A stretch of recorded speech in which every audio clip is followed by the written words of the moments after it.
हमारे जो TSR जवान इनका अनफॉर्चुनेटली ये जो ब्रूटल मर्डर हुआ है, तो उनके लिए सब काउंसिल के opposition as well as ruling party में बैठकर हमको लगा कि उनको श्रद्धांजलि देना चाहिए। इसके लिए हमने 1 मिनट का साइलेंस ऑब्जर्व किया है।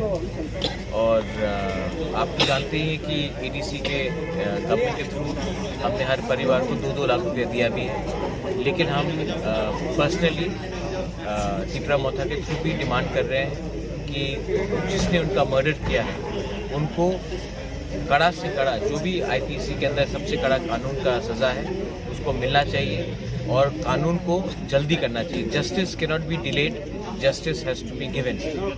Justice denied is justice delayed. So that is a very important message. और हमको लगा कि एक सॉलिडारिटी के लिए, उनके फैमिली के लिए और उनके मेमोरीज के लिए हमको 1 मिनट का साइलेंस रखना चाहिए। हमने किया है काउंसिल में।